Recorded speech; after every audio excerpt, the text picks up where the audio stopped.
Hello dear students, our new topic is construction site management या निर्माण स्थल प्रबंधन। इसके बारे में हमें जानना है कि निर्माण स्थल प्रबंधन होता क्या है, या इसकी ज़रूरत क्यों बढ़ती है, या इसको करके साइट पे कौन कौन से फ़ायदे हैं, या इससे हमारा प्रोजेक्ट का क्या फ़ायदा है। तो सबसे पहली चीज़ मैं आपको जो बताना चाहूँगा वो ये होता है कि जब कोई भी निर्माण कार्य शुरू होता है उसके पहले भी बहुत सारे प्रोसेस होते हैं जिसके बारे में हम पहले पढ़ चुके हैं।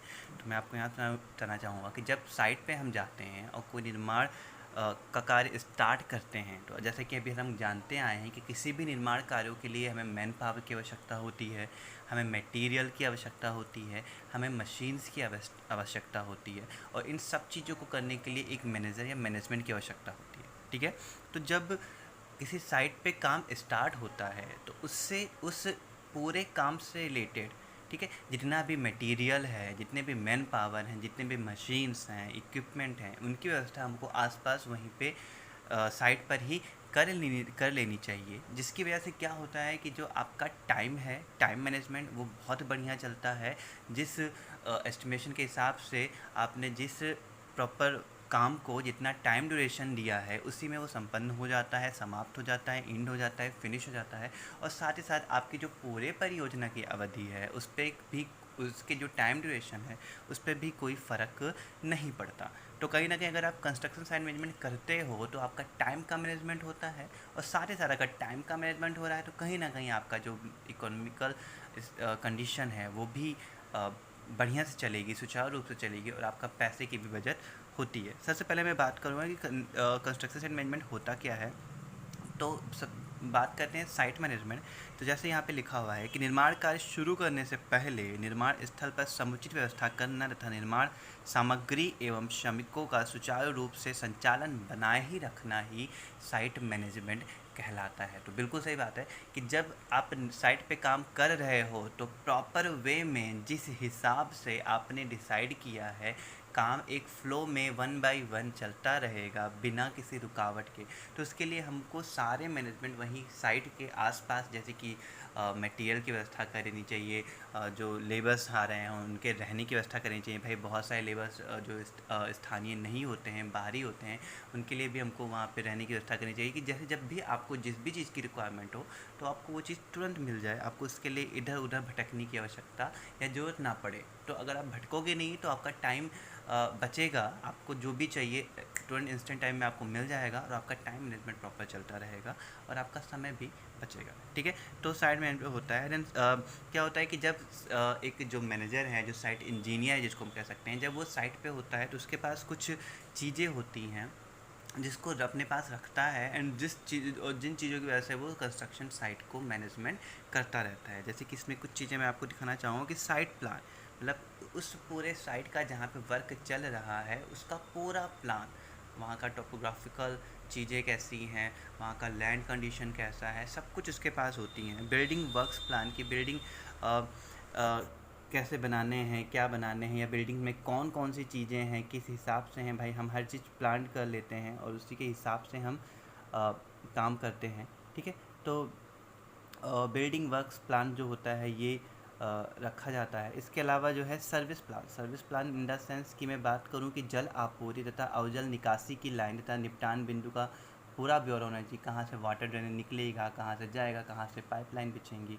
Then the last one construction specification में कि सभी आवश्यक सामग्रियों का प्रकार, उनकी क्वालिटी, उनकी कंस्ट्रक्शन प्रोसेस, सबका उल्लेख और प्रॉपर तरीके से व्यू होना चाहिए। ठीक है।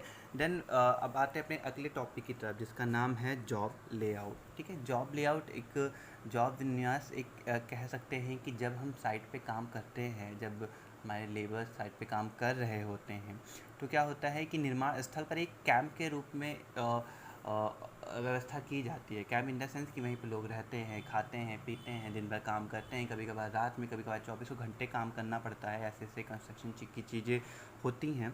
तो वही चीज़ है, उसके लिए हमें करना है कि कैंप बनाना पड़ता है। कैंप मतलब कि हर एक प्रॉपर चीज़ का प्रॉपर प्लेस होना चाहिए, और उसको हम एक पेपर पे एक बना लेते हैं। कुछ इस प्रकार से मैं आपको दिखाना चाहूँगा, जिसकी वजह से क्या होता है कि जिसकी कॉपीज़ क्या होती है कि जो अधिकारी, परियोजना के जो अधिकारी, उनके जो मेन वर्कर, जो मेन मैनेजर्स होते हैं, उनके पास ये सारी चीज़ें होती हैं, जिसकी वजह से एक उनको एक हर एक चीज़ का आइडिया है कौन सी प्लेस कहाँ पे मिलेगी, तो उनको ज़्यादा उधर भटकना नहीं पड़ता है। ठीक है।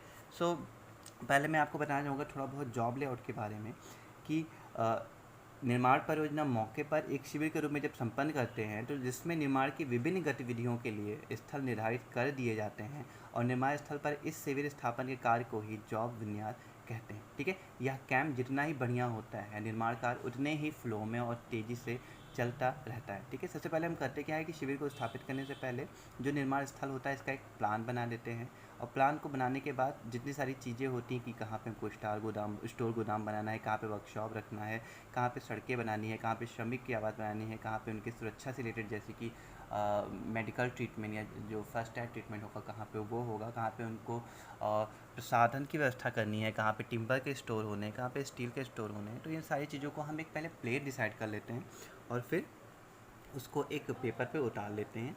तो एक it's a kind of map कि उस छोटे से एरिया का मैप बना के जो उससे रिलेटेड जितने भी इम्पॉर्टेंट पर्सन्स हैं उनको प्रोवाइड कर दिया जाता है ताकि अगर उन्हें जहाँ पे भी जाके टेस्ट करना हो कि हाँ इसकी क्वालिटी किसी मटेरियल की इक्विपमेंट की क्वालिटी चेक करना हो, उसकी कंडीशंस देखनी हो, कितना बचा है, कितना ख़त्म होने वाला है, ये सब चीज़ जाके सीधे वहीं पहुँच के उसी प्लेस पे जाके वो चेक कर लेते हैं। ठीक है। तो देन हमारे एक टॉपिक आता है कि factor affecting the job layout, कि कौन कौन से फैक्टर्स हैं जो अफेक्ट करते हैं जॉब लेआउट को। तो जैसे कि जानते हैं कि जॉब विन्यास के लिए हमें निर्माण स्थल के चारों ओर सबसे पहले घेराबंदी करनी पड़ती है। घेराबंदी के लिए हम या तो कटीले तारों का प्रयोग करते हैं या कोई भी लकड़ी का या एक टेम्प्रेरी वॉल्स क्रिएट कर देते हैं अथवा जस्ती लोही चादरों को भी हम यूज़ कर सकते हैं। अगर निर्माण क्षेत्र काफ़ी बड़ा है तो उसमें हम पत्थर को लगा लगा के ज़मीन में उसको चिन्हित कर देते हैं कि हाँ ये हमारा पूरा साइट है। ठीक है। तो सबसे पहले बात करना चाहूँगी कौन कौन से फैक्टर्स हैं जो अफेक्ट करते हैं। सबसे पहला जो फैक्टर है वो परियोजना का प्रकार, कि परियोजना आपका प्रकार कैसा है, कि भवन से रिलेटेड आपको कंस्ट्रक्शन करना है, बांध से रिलेटेड कंस्ट्रक्शन करना है, पुल से रिलेटेड कंस्ट्रक्शन करना है या रोड से रिलेटेड कंस्ट्रक्शन करना है। जैसे कि हम पता है कि सारी चीज़ों के लिए मटेरियल्स भी अलग अलग होते हैं, इक्विपमेंट भी अलग अलग होते हैं और टाइम जो कवर करना है वो भी अलग अलग है कहीं ना कहीं, तो उसके हिसाब से हमको मैनेजमेंट करना पड़ता है। देन क्या होता है कि परियोजना की स्थल की स्थिति की हमारी जो जहाँ पे साइट चल रहा है वो पहाड़ी है, मैदानी इलाका है, जंगली इलाका है, आबादी इलाका है, हमको उस प्रकार से भी जॉब लेआउट को बनाना पड़ता है। ठीक है। श्रमिकों की उपलब्धता, जैसे अगर बाहरी श्रमिक हैं तो उनके रहने खाने उनकी हर चीज़ की व्यवस्था हमको साइट पर ही करनी होगी। अगर वो लोकल के हैं देन हमको इस चीज़ से थोड़ा फ़ायदा रहता है कि हमको उनके रहने वाने की व्यवस्था हमको नहीं करनी पड़ती। वो अपना आते हैं, काम करते हैं, फिर शाम को जब काम खत्म तो अपने घर पे चले जाते हैं। ठीक है। सामग्री और मशीनों के प्रकार की संख्या, मतलब सामग्री ज़्यादा स्टोर करना है, कम स्टोर करना है, ठीक है, मशीन ज़्यादा बड़े हैं या छोटे हैं, तो ये भी है जो बहुत इंपॉर्टेंट फैक्टर होता है। ठीक है। मैं यहाँ आपको एक जॉब लेआउट दिखाना चाहूँगी, जॉब लेआउट कैसे बनाते हैं। जैसे कि आप यहाँ पे देख रहे हैं कि एक जॉब लेआउट तैयार किया है किसी साइट का। जैसे यहाँ पे श्रमिकों और श्रमिकों की झोपड़ी मतलब उनके रहने के लिए बगल में प्रसाधन दिया हुआ है, ईंटें व टाइल्स का भंडार, बगल में महीन मिला हुआ भंडार, कोर्स एग्रीगेट यानी मोटा मिला हुआ भंडार, सीमेंट भंडार, चूना भंडार, यहाँ पे आप गेट देख रहे हैं, उपकरण तथा यंत्र, विद्युत भंडार, नलकारी भंडार, पाण हार्डवेयर सामग्री, स्टील स्टोर, टिम्बर स्टोर। ठीक है। और यहाँ बीच में निर्माण का कार्य चल रहा है। ठीक है। यहाँ पे आप साइड में 1 2 3 4 5 नंबरिंग देख रहे होंगे। इसका मतलब ये है कि जहाँ नंबर 1 लिखा हुआ है वहाँ पे कंक्रीट या मटेरियल का मिक्सिंग प्लेस है, मतलब वहाँ पे आपको मिक्सिंग करना है जहाँ पे भवन का निर्माण हो रहा है। ठीक है। दूसरा है कोर्स एग्रीगेट का चट्टा है जो नंबर 3 जैसे आप देख सकते हैं यहाँ पे। ठीक है। यहाँ फाइन एग्रीगेट का चट्टा है। नंबर 4 आपको दिख रहा होगा 4 4। ठीक है। इसका मतलब है कि यहाँ पे ब्रिक्स के चट्टे लगाए गए हैं। 5 5 मतलब कि यहाँ पे वाटर टैंक प्रोवाइड किया। तो ये जो आपके सामने है एक प्रॉपर प्लान आपको प्रोवाइड किया जाता है और जिसके थ्रू आप जान सकते हो कि कौन सी चीज़ कहाँ है। बस आपको ये पेपर लेके जाना है, साइट पे जाना है और वहाँ पे खड़े होके आपको गेट पे कि आपको किस डायरेक्शन में जाना है, आपको किस डायरेक्शन में कौन सी चीज़ मिलती है। ठीक है। सो ये है यूज़ हमारा जॉब लेआउट का और ये बहुत ही ज़्यादा ज़रूरी होती है जब हम साइट पे काम कर रहे होते हैं। ठीक है। अच्छा, इससे रिलेटेड जो इंपॉर्टेंट क्वेश्चन हैं बेटा वो कैसे ये पूछे जा सकते हैं कि जॉब विन्यास के लिए क्या क्या सूचनाएं और प्रपत्र आवश्यक होती हैं उनके बारे में पूछते हैं, या पूछते हैं कि जॉब विन्यास के प्रभावित करने वाले कारक कौन कौन से हैं, कौन कौन से फैक्टर्स हैं जो अफेक्ट करते हैं जॉब लेआउट को। तो उस पर भी हम लोग डिस्कस कर चुके हैं और आई होप कि आपको समझ में आया होगा। घर पे रहिए, सुरक्षित रहिए और पढ़ते रहिए। Thank you.